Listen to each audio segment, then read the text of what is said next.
Assalamualaikum warahmatullahi wabarakatuh.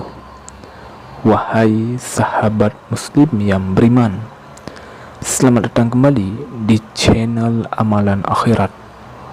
Allahumma salli ala Sayyidina Muhammad wa ala ali Sayyidina Muhammad. Salah satu amalan yang nilainya tidak ringan yaitu menjawab azan. Sekalipun hanya mengucapkan seperti yang diucapkan muazzin, namun Islam menghargainya sebagai amal besar. Oleh karenanya, jawablah saat mendengar kumandang azan. Lalu apa saja keutamaan menjawab saat mendengar kumandang azan? Yang pertama, menjadi saksi kebaikan. Dari Abu Daid Al-Khudri radhiyallahu anhu, Rasulullah sallallahu alaihi wasallam bersabda, "Tidaklah suara azan yang keras dari yang mengumandangkan azan didengar oleh jin, manusia, segala sesuatu yang mendengarnya, melainkan itu semua akan menjadi saksi pada hari kiamat." Hadis riwayat Bukhari. Hadis ini menunjukkan keutamaan orang yang mengumandangkan azan dan sekaligus mereka yang mendengar azan dijadikan Allah Subhanahu wa taala sebagai saksi kebaikannya. Yang kedua, menjawab azan karena dorongan keyakinan hati akan mengantarkan menuju surga. Dari Umar bin Khattab radhiyallahu anhu, Rasulullah sallallahu alaihi wasallam bersabda, "Siapa yang mengucapkan itu dari dalam hatinya, maka akan masuk surga." Hadis riwayat Muslim, Abu Daud dan yang lainnya. Ketika muazzin mengumandangkan Allahu Akbar, Allahu Akbar, lalu kalian menjawab Allahu Akbar, Allahu Akbar. Kemudian muazzin mengumandangkan Asyhadu an la ilaha illallah, lalu kalian menjawab Asyhadu an la ilaha illallah. Kemudian muazzin mengumandangkan Asyhadu anna Muhammadar Rasulullah, lalu kalian menjawab Asyhadu anna Muhammadar Rasulullah. Kemudian muazzin mengumandangkan Hayya 'alas shalah, lalu kalian menjawab La haula wa la quwwata illa billahil aliyyil azim. Kemudian muazzin mengumandangkan Hayya 'alal falah, lalu kalian menjawab La haula wa la quwwata illa billahil aliyyil azim. Kemudian muazzin mengumandangkan Allahu Akbar, Allahu Akbar, lalu kalian menjawab Allahu Akbar, Allahu Akbar.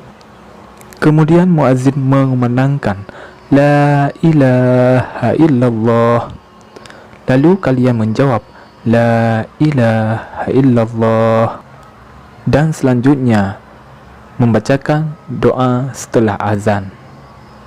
Adapun bunyi bacaannya Allahumma rabbaha zihid da'wati tammah wassalatil qa'imah ati sayyidana Muhammadanil wasilata wal fadilah wasyarafa wad darajatal aliyatar rafi'ah wa ba'ashu maqamam mahmudal ladzi wa'adta innaka la tukhliful mi'ad.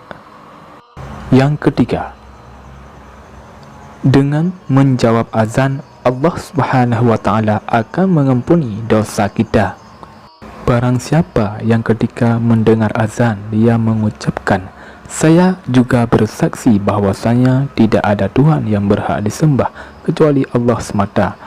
tiada sekutu baginya, dan bahwa Muhammad adalah hamba dan utusannya.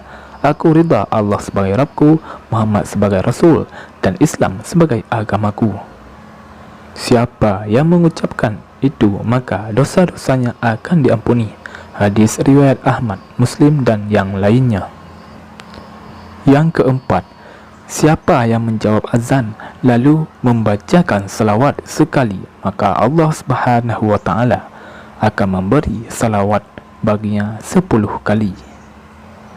Dari Abdullah bin Amr bin As radhiyallahu anhuma, Rasulullah sallallahu alaihi wasallam bersabda, apabila kalian mendengar muazzin, jawablah azannya, kemudian bacalah salawat untukku, karena orang yang membaca salawat untukku sekali, maka Allah Subhanahu wa Ta'ala akan memberikan salawat untuknya 10 kali.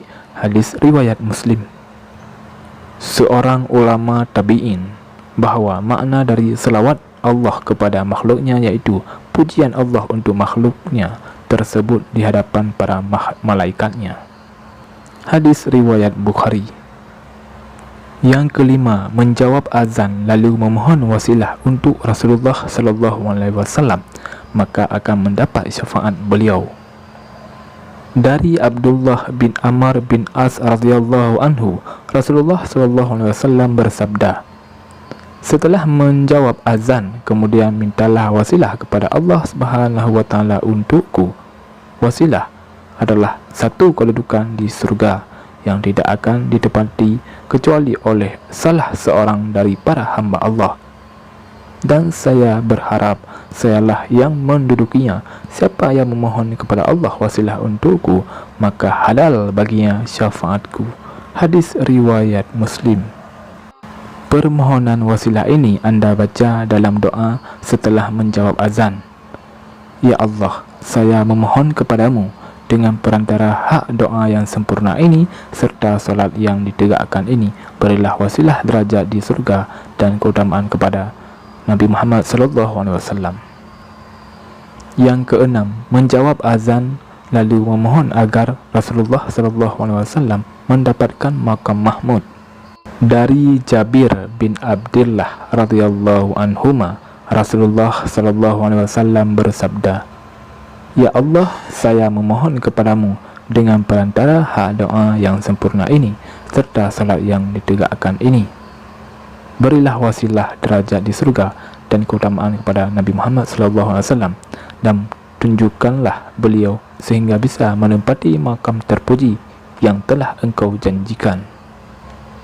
Rasulullah SAW bersabda, barang siapa yang membaca doa setelah azan, maka halal baginya syafaat pada hari kiamat. Hadis riwayat Bukhari, Ahmad, dan yang lainnya. Yang dimaksud makam mahmud iaitu syafaat uzma terbesar ketika di padang mahsyar.